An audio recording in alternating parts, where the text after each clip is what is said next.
ইউনূসের এই অবৈধ সরকার, এই সরকারকে চলে যেতে হবে এবং একটি তত্ত্বাবধায়ক সরকার আসতে হবে এবং সেই তত্ত্বাবধায়ক সরকারের অধীনে একটি নির্বাচন হতে হবে।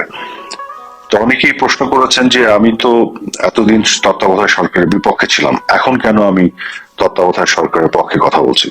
তো একই প্রশ্ন আমি তাদেরকেও করতে পারি যে আপনারা যারা এতদিন এই তত্ত্বাবধায়ক সরকারের পক্ষে এত কথা বলেছেন, আমাদেরকে বিভিন্নভাবে দোষারোপ করেছেন, আপনারা কেন আজকে তত্ত্বাবধায়ক সরকারের বিপক্ষে কথা বলছেন। তো এইভাবে পাল্টাপাল্টি প্রশ্ন করে আসলে লাভ নেই, তাহলে আমরা কোনো সমাধানে যেতে পারবো না। কিন্তু আমি কেন তত্ত্বাবধায়ক সরকার চেয়েছি সেটার পক্ষে আমার ব্যাখ্যাটি আমি দিই। আমরা যখন তত্ত্বাবধায়ক সরকার বাতিল করেছিলাম 2011 সালে আওয়ামী লীগ সরকারের অধীনে, তখন একটা নির্বাচিত সংসদীয় গণতান্ত্রিক এবং সাংবিধানিক প্রক্রিয়ার মাধ্যমে সেটি বাতিল করেছিল এবং যেহেতু সেটি সংবিধান থেকে চলে গিয়েছিল, যার ফলে আমরা দলীয় সরকারের অধীনে নির্বাচনগুলি করেছিলাম। কিন্তু আজকে কিন্তু তত্ত্বাবধায়ক সরকারের সেই বিধানটি আবার ফিরিয়ে আনা হয়েছে। আপনারা জানেন যে আমাদের সরকারের সময় তত্ত্বাবধায়ক সরকার ব্যবস্থা বাতিল করে সংবিধানে যে পঞ্চদশ সংশোধনী আনা হয়েছিল সেটিকে কিন্তু বাতিল করেছে হাইকোর্টের একটি বেঞ্চ, এবং হাইকোর্টের বেঞ্চটি বাতিল করার ফলে এই মুহূর্তে সংবিধানে কিন্তু আবার নির্বাচনকালীন তত্ত্বাবধায়ক সরকার ব্যবস্থা ফিরে এসেছে। যে আমরা যখন তত্ত্বাবধায়ক সরকারের বিপক্ষে কথা বলেছি, সেটা বলেছি তত্ত্বাবধায়ক সরকার সাংবিধানিক প্রক্রিয়ায় নির্বাচিত সংসদের মাধ্যমে বাতিল করার পরে, এবং তখন আমাদের একটা জাস্টিফিকেশন ছিল একটা নির্বাচিত সরকার আছে দেশে, তার অধীনে নির্বাচন হবে, আমরা তত্ত্বাবধায়ক সরকার ফিরে যেতে চাই না, কারণ এত ব্যাখ্যা আমি এখন যেতে চাই না, আমরা সবসময় সেই ব্যাখ্যাগুলো দিয়েছি। কিন্তু বর্তমানে কিন্তু দেশে কোনো নির্বাচিত সরকার নেই, একটা অবৈধ সরকার আছে। এক, দুই হচ্ছে যে হাইকোর্টের একটি রুলের মাধ্যমে তত্ত্বাবধায়ক সরকারটি আবার ফিরে এসেছে এখন সংবিধানে। অনেকে হয়তো বলবেন, অনেক আইনজীবীরা বলছেন যে না, তত্ত্বাবধায়ক সরকারের ক্ষেত্রে এই বিধানটি বাতিল করে অ্যাপেলেট ডিভিশনের একটা রায় ছিল 2011 সালের 10 মে। কাজেই অ্যাপেলেট ডিভিশনে এই রায়টি যেহেতু এটাকে বাতিল করে দিয়েছে, কাজেই তত্ত্বাবধায়ক সরকারটি এখনো সংবিধানে ফিরে আসেনি। পঞ্চদশ সংশোধনী সেই বিষয়গুলি বাতিল করা হলেও এটি ফিরে আসেনি। কিন্তু আমার বক্তব্য এখানে একটু ভিন্ন, সেটা হচ্ছে যে অ্যাপেলেট ডিভিশনের যে রায়টি আছে, তত্ত্বাবধায়ক সরকারের ব্যবস্থা বাতিল করে যে রায়টি দিয়েছিল, সেই রায়ের উপরে কিন্তু একটা রিভিউ পিটিশন করা আছে, এবং সেই রিভিউ পিটিশন কিন্তু শুনানির অপেক্ষায় আছে। অর্থাৎ এটি কিন্তু সাবজুডিস, এটা কিন্তু নিষ্পন্ন নয়, নিষ্পত্তি হয়নি।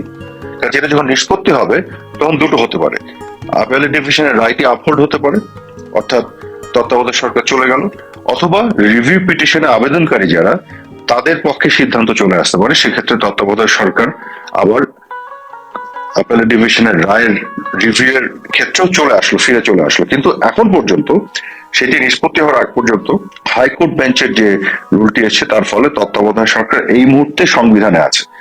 যেহেতু এটি এই মুহূর্তে সংবিধানে আছে, সেই কারণে আমি তত্ত্বাবধায়ক সরকারের অধীনে নির্বাচন চেয়েছি। এবং যেহেতু এই মুহূর্তে একটি নির্বাচিত সরকার নেই এবং একটি অবৈধ সরকার আছে, কাজেই সেই ক্ষেত্রে আমি তত্ত্বাবধায়ক সরকারের অধীনে নির্বাচন চেয়েছি। কিন্তু আমার প্রশ্ন হচ্ছে, আপনারা যারা এতদিন গলা ফাটিয়েছেন, ফেনা তুলে ফেলেছেন মুখে তত্ত্বাবধায়ক সরকার, নির্দলীয় তত্ত্বাবধায়ক সরকার বলে, তাদের আজকে এত সমস্যা হচ্ছে কেন?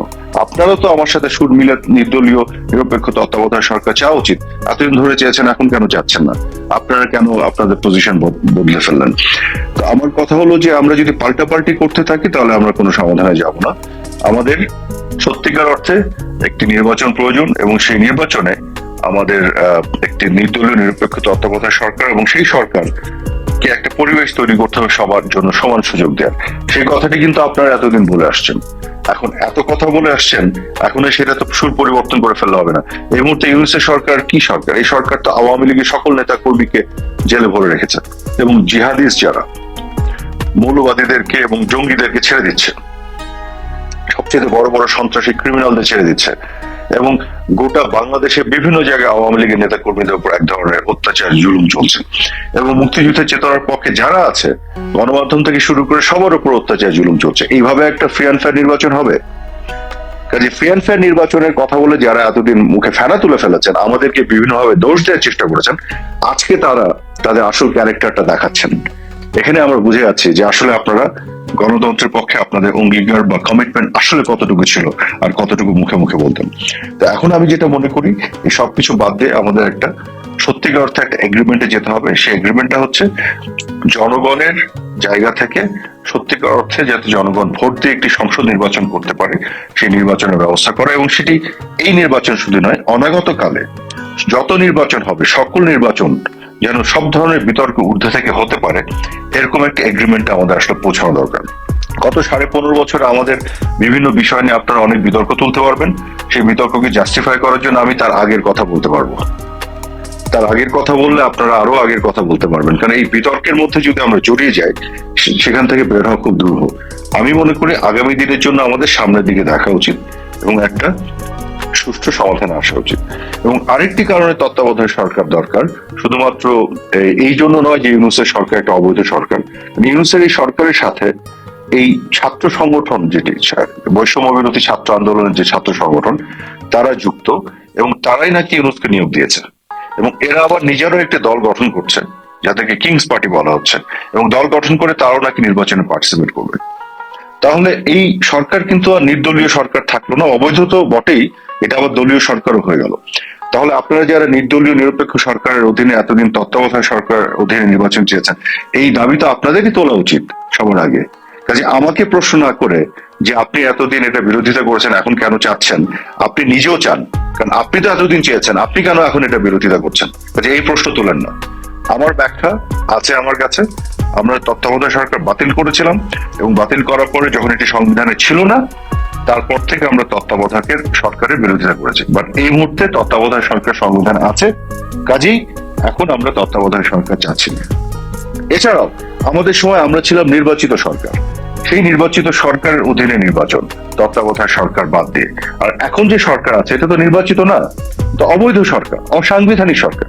কাজে এখন তো আরো জরুরি হয়ে পড়েছে কেন একটি তত্ত্বাবধায়ক সরকার আসা দরকার, কারণ তত্ত্বাবধায়ক সরকারটি কিন্তু এখন আবার একটি সাংবিধানিক সরকার হবে, কারণ সংবিধানে সেই বিধানটি আবার চলে এসেছে বলে। আশা করি আমি এই বিষয়টি বোঝাতে সক্ষম হয়েছি। কাজে এই ধরনের বিতর্কে আসেন না। Don't come back and ask me আপনি তো বিরোধিতা করেছেন, এখন কেন আপনি চাচ্ছেন? ভাই, আপনি এতদিন চেয়েছেন, আপনি কেন বিরোধিতা করছেন এখন? So you are also having a hypocritical position there. Okay, I am not, because আমি এখানে সংবিধান অনুযায়ী কথা বলছি, সংবিধানের ভিত্তিতে আমি এগোতে চাচ্ছি, এবং একটা অসাংবিধানিক অবৈধ সরকারের বিপক্ষে একটা সুষ্ঠু নির্বাচন, যে নির্বাচনের কথা বলে আপনারা এতদিন মুখে ফেনা তুলে ফেলেছেন, জনগণের ভোটাধিকারের কথা বলে মুখে ফেনা তুলে ফেলেছেন, তাহলে আজকে কেন দ্বিমত হচ্ছে? জনগণের ভোটাধিকারের কথাই তো বলছি। আমরা তো বলছি না যে আমরা আবার নির্বাচনের মাধ্যমে ক্ষমতায় যেতে।